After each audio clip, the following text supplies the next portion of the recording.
ಸರ್ವೋಚ್ಚ ನ್ಯಾಯಾಲಯದ ನ್ಯಾಯಾಧೀಶರ ಅಧಿಕಾರಾವಧಿ ಎಷ್ಟು? ಇದಕ್ಕೆ ಸರಿಯಾದ ಉತ್ತರ 65 ವರ್ಷಗಳು. ಸೊ ಅವರ ವಯೋಮಿತಿ 65 ವರ್ಷ ಆಗುವವರೆಗೂ ಇವರು ಸರ್ವೋಚ್ಚ ನ್ಯಾಯಾಲಯದ ನ್ಯಾಯಾಧೀಶರಾಗಿ ಮುಂದುವರಿಯಬಹುದು. ಭಾರತ ಭಾರತೀಯರಿಗಾಗಿ ಇಂಡಿಯಾ ಫಾರ್ ಇಂಡಿಯನ್ಸ್ ಇದು ಯಾರ ಪ್ರಸಿದ್ಧ ಸಂದೇಶವಾಗಿದೆ? ಸ್ವಾಮಿ ದಯಾನಂದ ಸರಸ್ವತಿ. ಇವರು ಆರ್ಯ ಸಮಾಜದ ಸ್ಥಾಪಕರು. ಸಾಮಾಜಿಕ ಸುಧಾರಣಾ ಚಳುವಳಿಯಲ್ಲಿ ಅತ್ಯಂತ ಪ್ರಮುಖವಾದಂಥ ಪಾತ್ರವನ್ನು ವಹಿಸಿದಂಥವರು. ಇವರ ಒಂದು ಪ್ರಸಿದ್ಧ ಕರೆ ಇಂಡಿಯಾ ಫಾರ್ ಇಂಡಿಯನ್ಸ್ ಎನ್ನುವುದು ಆಗಿತ್ತು. ಕಲಾ ವಿಮರ್ಶಕ ಪರ್ಸಿ ಬ್ರೌನ್ ಈ ಕೆಳಗಿನ ಯಾವ ಸ್ಥಳವನ್ನು ಭಾರತೀಯ ದೇವಾಲಯಗಳ ತೊಟ್ಟಿಲು ಎಂದು ಕರೆದಿದ್ದಾನೆ? ಐಹೊಳೆಯನ್ನು ಕರೆದಿದ್ದಾನೆ. ಬಾದಾಮಿ ಚಾಲುಕ್ಯರ ಪ್ರಸಿದ್ಧ ಐತಿಹಾಸಿಕ ಕೇಂದ್ರಗಳಲ್ಲಿ ಐಹೊಳೆ ಸಮೇತ ಒಂದು. ಇದನ್ನು ಕಲಾ ವಿಮರ್ಶಕನಾದಂಥ ಪರ್ಸಿ ಬ್ರೌನ್ ಭಾರತೀಯ ಶಿಲ್ಪಕಲೆಯ ತೊಟ್ಟಿಲು ಅಥವಾ ಭಾರತೀಯ ದೇವಾಲಯಗಳ ತೊಟ್ಟಿಲು ಅಂತ ಕರೆದಿದ್ದಾನೆ. ಯಾಕೆಂದರೆ ಇದೊಂದೇ ಪ್ರದೇಶದಲ್ಲಿನೇ ಅನೇಕ ದೇವಾಲಯಗಳನ್ನು ನಾವು ಕಾಣಬಹುದು. ಹೀಗಾಗಿ ಬಾಗಲಕೋಟೆ ಜಿಲ್ಲೆಯ ಬಾದಾಮಿ ತಾಲೂಕಿಗೆ ಸೇರಿದಂಥ ಐಹೊಳೆ ಚಾಲುಕ್ಯ ವಾಸ್ತುಶಿಲ್ಪದ ಒಂದು ದೊಡ್ಡ ಕೇಂದ್ರವಾಗಿದೆ. ಭೂಮಿಯು ಸಮಭಾಜಕ ವೃತ್ತಕ್ಕೆ ಎಷ್ಟು ಡಿಗ್ರಿ ಮತ್ತು ಯಾವ ದಿಕ್ಕಿಗೆ ವಾಲಿದೆ? ಆಯ್ಕೆ 1 66 ಡಿಗ್ರಿ ಪೂರ್ವಕ್ಕೆ ವಾಲಿರುವುದು. ಪಕ್ಕದ ಚಿತ್ರದಲ್ಲಿ ಗಮನಿಸಬಹುದು. ಭೂಮಿಯ ಅಕ್ಷದಲ್ಲಿ ವಾಲ್ವಿಕೆಯನ್ನು ನಾವು ಕಾಣ್ತೀವಿ. ಅದು 66 ಡಿಗ್ರಿಗೆ ಸಮನಾಗಿದೆ. ಪೂರ್ವ ದಿಕ್ಕಿನ ಕಡೆಗೆ ಅದು ವಾಲಿಕೊಂಡಿದೆ. ಗುಟೆನ್ಬರ್ಗ್ ಸೀಮಾವಲಯ ಯಾವ ಗೋಳದಲ್ಲಿದೆ? ಸೊ ಭೂಮಿಯ ಅಂತರಾಳದಲ್ಲಿರುವಂತಹ ಮಿಶ್ರಗೋಳದಲ್ಲಿ ನಾವು ಗುಟೆನ್ಬರ್ಗ್ ಸೀಮಾವಲಯವನ್ನು ಕಾಣ್ತೇವೆ. ಭಾರತದಲ್ಲಿ ಹಸಿರು ಕ್ರಾಂತಿ ಆರಂಭವಾದಂತಹ ಮೊದಲ ರಾಜ್ಯ ಯಾವುದು? ಇದಕ್ಕೆ ಸರಿಯಾದಂಥ ಉತ್ತರ ಪಂಜಾಬ್. ಭಾರತದಲ್ಲಿನ ಹಸಿರು ಕ್ರಾಂತಿ ಆಧುನಿಕ ವಿಧಾನಗಳು ಮತ್ತು ತಂತ್ರಜ್ಞಾನ ಅಳವಡಿಕೆಯಿಂದಾಗಿ ಕೃಷಿಯಲ್ಲಿ ಹೆಚ್ಚಿನ ಇಳುವರಿ ನೀಡುವ ವೈವಿಧ್ಯಮಯವಾದಂತಹ ಯೋಜನೆಯಾಗಿತ್ತು. ಇದನ್ನು MS ಸ್ವಾಮಿನಾಥನ್ ಎನ್ನುವಂತಹ ವಿಜ್ಞಾನಿ ಭಾರತದಲ್ಲಿ ಹಸಿರು ಕ್ರಾಂತಿಯ ಪಿತಾಮಹ ಅಂತ ಕರಿತೀವಿ. ಕೃಷಿ ಉತ್ಪಾದಕತೆಯನ್ನು ಹೆಚ್ಚಿಸೋದಕ್ಕೆ ಕೃಷಿಯಲ್ಲಿ ಸಂಶೋಧನೆ ಮತ್ತು ತಂತ್ರಜ್ಞಾನವನ್ನು ಬಳಕೆ ಮಾಡಲಾಯಿತು. ಇದನ್ನು ಆರಂಭ ಮಾಡಿದಂತಹ ಮೊಟ್ಟ ಮೊದಲ ರಾಜ್ಯ ಪಂಜಾಬ್. ರಿಸರ್ವ್ ಬ್ಯಾಂಕ್ ಆಫ್ ಇಂಡಿಯಾವನ್ನು ಯಾವ ಆಯೋಗದ ಶಿಫಾರಸ್ಸಿನಂತೆ ರಚಿಸಲಾಗಿದೆ? ಹಿಲ್ಟನ್ ಯಂಗ್ ಆಯೋಗ ಅಂತ ಕರಿತೀವಿ. 1934ರಲ್ಲಿ ಈ ಒಂದು ಆಯೋಗ ನೀಡಿದಂತಹ ಶಿಫಾರಸ್ಸಿನ ಅನ್ವಯ ಏಪ್ರಿಲ್ 1, 1935ರಲ್ಲಿ ರಿಸರ್ವ್ ಬ್ಯಾಂಕ್ ಆಫ್ ಇಂಡಿಯಾ ಸ್ಥಾಪನೆಯಾಯಿತು. ಭಾರತದ ಸಂವಿಧಾನದ ಎಷ್ಟನೇ ತಿದ್ದುಪಡಿಯಿಂದ ಹೊಸ ಪಂಚಾಯತ್ ರಾಜ್ ವ್ಯವಸ್ಥೆ ಭಾರತದಲ್ಲಿ ಜಾರಿಗೆ ಬಂದಿತ್ತು?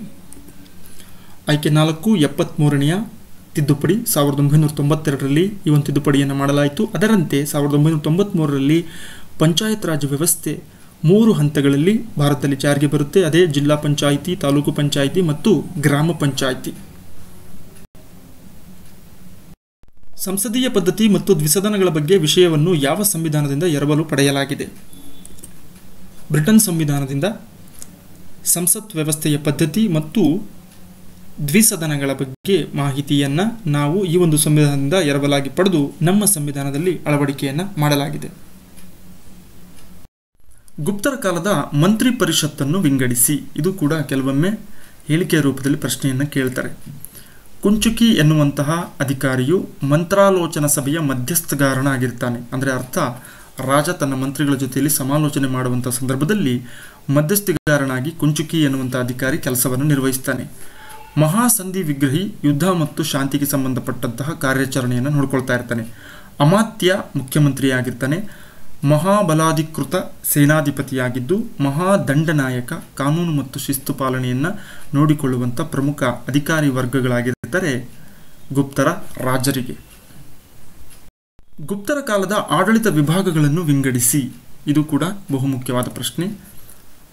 ಗುಪ್ತರು ತಮ್ಮ ಸಾಮ್ರಾಜ್ಯವನ್ನು ಭುಕ್ತಿ ಅಥವಾ ಮಂಡಲ, ಭುಕ್ತಿಯನ್ನು ಉತ್ತರ ಭಾರತದಲ್ಲಿ ಭುಕ್ತಿ ಅಂತ ಕರೆದರೆ ದಕ್ಷಿಣ ಭಾರತದಲ್ಲಿ ಮಂಡಲ ಅಂತ ಕರೀತಾರೆ. ಇದರ ಅರ್ಥ ಪ್ರಾಂತ್ಯ.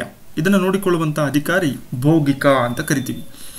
ಇನ್ನು ಭುಕ್ತಿಯ ನಂತರ ಪ್ರಾಂತ್ಯಗಳನ್ನು ಜಿಲ್ಲೆಗಳಾಗಿ ವಿಂಗಡಣೆ ಮಾಡಿರ್ತಾರೆ. ಈ ಜಿಲ್ಲೆಯನ್ನು ವಿಷಯ ಅಂತ ಕರೀತಾರೆ. ಇದನ್ನು ವಿಷಯಪತಿ ಅಂತ ಅಧಿಕಾರಿ ನೋಡ್ಕೊಳ್ತಾನೆ.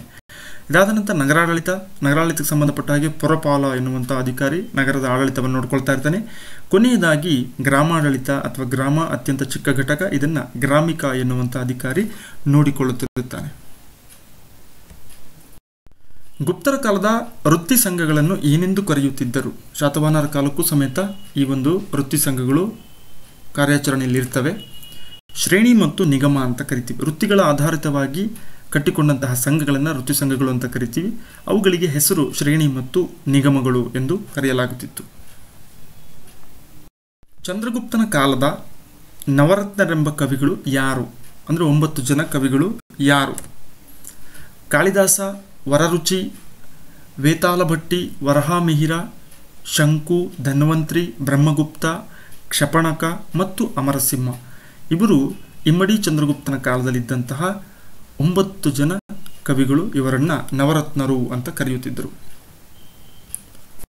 ಪ್ರಪಂಚದ 150ಕ್ಕೂ ಹೆಚ್ಚು ಭಾಷೆಗಳಿಗೆ ಅನುವಾದವಾದ ವಿಷ್ಣು ಶರ್ಮನ ಕೃತಿ ಯಾವುದು? ಸರಿಯಾದ ಉತ್ತರ ಪಂಚತಂತ್ರ. ಮೌಲ್ಯಗಳನ್ನು ತಿಳಿಸುವಂತಹ ಶ್ರೇಷ್ಠ ಕೃತಿಯಲ್ಲಿ ಪಂಚತಂತ್ರವೂ ಕೂಡ ಒಂದು.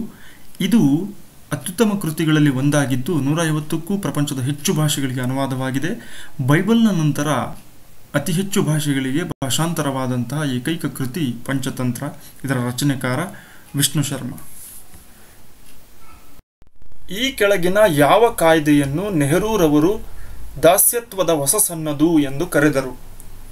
ಆಯ್ಕೆ 1 ಭಾರತದ 1919ರ ಕಾಯ್ದೆ, ಭಾರತ ಸರ್ಕಾರದ ಕಾಯ್ದೆ 1935, ಪಿಟ್ಸ್ ಇಂಡಿಯಾ ಕಾಯ್ದೆ 1784, ರೆಗ್ಯುಲೇಟಿಂಗ್ ಕಾಯ್ದೆ 1773. ಸರಿಯಾದಂತಹ ಉತ್ತರ ಭಾರತ ಸರ್ಕಾರದ 1935ರ ಕಾಯ್ದೆ. ಇದು ಬ್ರಿಟಿಷ್ ಸರ್ಕಾರವು ಜಾರಿಗೆ ತರುತ್ತೆ. 1919ರಲ್ಲಿ ಇದ್ದಂತಹ ಜಾರಿಗೆ ತಂದಿದ್ದ ಪ್ರಾಂತ್ಯಗಳಲ್ಲಿನ ದ್ವಿಪ್ರಭುತ್ವವನ್ನು ರದ್ದು ಮಾಡಿ ಪ್ರಾಂತ್ಯಗಳಲ್ಲಿ ಜವಾಬ್ದಾರಿ ಸರ್ಕಾರವನ್ನು ರಚಿಸಿದ್ದಲ್ಲದೆ ಅವುಗಳಿಗೆ ಅಧಿಕಾರದ ಸ್ವಾಯತ್ತತೆಯನ್ನು ಸಮೇತ ಈ ಒಂದು ಕಾಯ್ದೆ ಮಾಡಿಕೊಡುತ್ತೆ. ಆದರೆ ಇದನ್ನು ಭಾರತದ ಮೊದಲ ಪ್ರಧಾನಿಯಾದಂತಹ ಪಂಡಿತ್ ಜವಾಹರ್ಲಾಲ್ ನೆಹರೂರವರು ದಾಸ್ಯತ್ವದ ಹೊಸ ಸನ್ನದು ಎಂದು ಕರೆದರು. ಸರಿಹೊಂದಿಸಿರಿ. ಸ್ಥಳಗಳನ್ನು ಮತ್ತು ರಾಜ್ಯಗಳನ್ನು ಕೊಟ್ಟಿದ್ದಾರೆ. ಇವುಗಳ ಸರಿ ಹೊಂದಾಣಿಕೆಯನ್ನು ನೋಡೋದಾದರೆ 1ನೇದಕ್ಕೆ ಕೊಂಡಂಗಲ್ಲೂರು ಎ ಕೇರಳದಲ್ಲಿನೇ ಇದೆ, ನಾಗಪಟ್ಟಣಂ ತಮಿಳುನಾಡಿನಲ್ಲಿ ಇದೆ, ನಾಗಾರ್ಜುನಕೊಂಡ ಆಂಧ್ರ ಪ್ರದೇಶ, ಸೋಮನಾಥಪುರ ಕರ್ನಾಟಕ. ಸೊ ನೀಡಿರುವಂಥ ಸರಿ ಹೊಂದಾಣಿಕೆ ಏನಿದೆ ಅವೆಲ್ಲವೂ ಕೂಡ ಸರಿಯಾಗಿ ಹೊಂದಾಣಿಕೆಯನ್ನೇ ಮಾಡಿದ್ದಾರೆ. ಆರುಂಕುಶವಿಟ್ಟೊಡೆಂ ನೆನವುದೆನ್ನ ಮನಂ ಬನವಾಸಿ ದೇಶಮಂ ಎಂಬುದು ಯಾರ ಪ್ರಸಿದ್ಧ ವಾಕ್ಯವಾಗಿದೆ? ಆದಿಕವಿ ಪಂಪನಿಂದ ಉದ್ಗಾರಿತವಾದಂತಹ ಈ ಒಂದು ವಾಕ್ಯವು ಅತ್ಯಂತ ಪ್ರಸಿದ್ಧವಾದುದು. ಬನವಾಸಿಯ ಬಗ್ಗೆ ಆತ ಹಾಡಿ ಹೊಗಳುವಂತಹ ಕಥಾವಸ್ತುವನ್ನು ಈ ಒಂದು ವಾಕ್ಯದಲ್ಲಿ ನಾವು ಕಾಣಬಹುದು. ಭಾರತದಲ್ಲಿ ಅತಿ ಹೆಚ್ಚು ಕಬ್ಬು ಉತ್ಪಾದಿಸುವ ರಾಜ್ಯ ಯಾವುದು? Sugar cane. ಉತ್ತರ ಪ್ರದೇಶ, ಆಂಧ್ರ ಪ್ರದೇಶ, ಮಧ್ಯಪ್ರದೇಶ ಮತ್ತು ಪಶ್ಚಿಮ ಬಂಗಾಳ. ಈ 4 ರಾಜ್ಯಗಳಲ್ಲಿ ಅತಿ ಹೆಚ್ಚು ಕಬ್ಬನ್ನು ಉತ್ಪಾದಿಸುವಂತಹ ರಾಜ್ಯ ಉತ್ತರ ಪ್ರದೇಶವಾಗಿದೆ. ಉತ್ತರ ಪ್ರದೇಶ ರಾಜ್ಯದ ವಿಶೇಷತೆ ಅತಿ ಹೆಚ್ಚು ಜನಸಂಖ್ಯೆಯನ್ನು ಹೊಂದಿರುವಂತಹ ರಾಜ್ಯವೂ ಕೂಡ ಹೌದು. ಅತಿ ಹೆಚ್ಚು ವಿಧಾನಸಭಾ ಮತ್ತು ಲೋಕಸಭಾ ಕ್ಷೇತ್ರಗಳನ್ನು ಹೊಂದಿರುವಂತಹ ರಾಜ್ಯವೂ ಕೂಡ ಭಾರತದಲ್ಲಿ ಉತ್ತರ ಪ್ರದೇಶವಾಗಿದೆ. ಭಾರತದ ಮೊದಲ ರಸಗೊಬ್ಬರ ಕಾರ್ಖಾನೆ ಎಲ್ಲಿ ಸ್ಥಾಪನೆಯಾಯಿತು? ರಿಷ್ರಾ, ರಾಣಿಪೇಟ್, ರಿಷಿಕೇಶ್ ಹಾಗೆಯೇ ಮಂಗಳೂರು. ಇದರಲ್ಲಿ ಮೊಟ್ಟಮೊದಲ ಬಾರಿಗೆ ರಸಗೊಬ್ಬರ ಕಾರ್ಖಾನೆ ಸ್ಥಾಪನೆಯಾದಂಥದ್ದು ತಮಿಳುನಾಡಿನ ರಾಣಿಪೇಟೆ ಎಂಬಲ್ಲಿ. ಭಾರತದಲ್ಲಿ ಅತಿ ಹೆಚ್ಚು ಸಿಮೆಂಟ್ ಅನ್ನು ಉತ್ಪಾದಿಸುವಂತಹ ರಾಜ್ಯ ಯಾವುದು? ಕರ್ನಾಟಕ, ತಮಿಳುನಾಡು, ಆಂಧ್ರ ಪ್ರದೇಶ ಮತ್ತು ಉತ್ತರ ಪ್ರದೇಶ. ಈ 4 ರಾಜ್ಯಗಳಲ್ಲಿ ಸಿಮೆಂಟ್ ಅನ್ನು ಅತಿ ಹೆಚ್ಚು ಉತ್ಪಾದಿಸುವಂತಹ ರಾಜ್ಯ ತಮಿಳುನಾಡು ರಾಜ್ಯವಾಗಿದೆ. ಏಷ್ಯಾ ಖಂಡದ ಅತಿದೊಡ್ಡ ಪರ್ಯಾಯ ದ್ವೀಪ ಯಾವುದು? ಶ್ರೀಲಂಕಾ, ಜಪಾನ್, ಭಾರತ ಮತ್ತು ಮಲೇಷಿಯಾ. ಈ 4 ದೇಶಗಳಲ್ಲಿ ಯಾವ ದೇಶವನ್ನ ಏಷ್ಯಾ ಖಂಡದ ಅತಿದೊಡ್ಡ ಪರ್ಯಾಯ ದ್ವೀಪ ಅಂತ ಕರೀತಾರೆ ಅಂದ್ರೆ ಭಾರತ ದೇಶವನ್ನ. ಪರ್ಯಾಯ ದ್ವೀಪ ಅಂತ ಹೇಳಿದ್ರೆ 3 ಕಡೆ ನೀರಿನಿಂದ ಆವೃತವಾಗಿದ್ದು ಒಂದು ಕಡೆ ಭೂಭಾಗವನ್ನು ಹೊಂದಿದ್ರೆ ಅಂತಹ ಪ್ರದೇಶವನ್ನ ಪರ್ಯಾಯ ದ್ವೀಪ ಅಂತ ಕರೀತಾರೆ. ಅದಕ್ಕೆ ಅತ್ಯುತ್ತಮ ಉದಾಹರಣೆ ಭಾರತ ದೇಶವಾಗಿದೆ. ಹಡಗು ನಿರ್ಮಾಣದಲ್ಲಿ ಪ್ರಪಂಚದಲ್ಲಿ ಮೊದಲ ಸ್ಥಾನದಲ್ಲಿರುವಂತಹ ದೇಶ ಯಾವುದು? ಹಡಗುಗಳನ್ನು ನಿರ್ಮಾಣ ಮಾಡೋದರಲ್ಲಿ ಪ್ರಪಂಚದಲ್ಲಿ ಮೊದಲ ಸ್ಥಾನ ಜಪಾನ್, ರಷ್ಯಾ, ಚೀನಾ ಮತ್ತು ಅಮೆರಿಕ. ಈ 4 ದೇಶಗಳಲ್ಲಿ ಹಡಗು ನಿರ್ಮಾಣದಲ್ಲಿ ಪ್ರಪಂಚದಲ್ಲಿ ಮೊದಲನೇ ಸ್ಥಾನದಲ್ಲಿರುವಂಥದ್ದು ಜಪಾನ್ ದೇಶವಾಗಿದೆ. ಕ್ಯಾಬಿನೆಟ್ ಮಿಷನ್ ಆಯೋಗ ಭಾರತಕ್ಕೆ ಬಂದ ವರ್ಷ ಯಾವುದು? 1942, 1945, 1946, 1947. ಭಾರತಕ್ಕೆ ಸ್ವಾತಂತ್ರ್ಯವನ್ನು ಹಸ್ತಾಂತರಿಸುವಂತಹ ರಚನೆಗೆ ಸಂಬಂಧಪಟ್ಟ ಹಾಗೆ ಅತ್ಯಂತ ಪ್ರಮುಖ ಪಾತ್ರವನ್ನು ವಹಿಸಿದ್ದು ಕ್ಯಾಬಿನೆಟ್ ಮಿಷನ್. ಇದು ಭಾರತಕ್ಕೆ ಆಗಮಿಸಿದ್ದು 1946ರಲ್ಲಿ.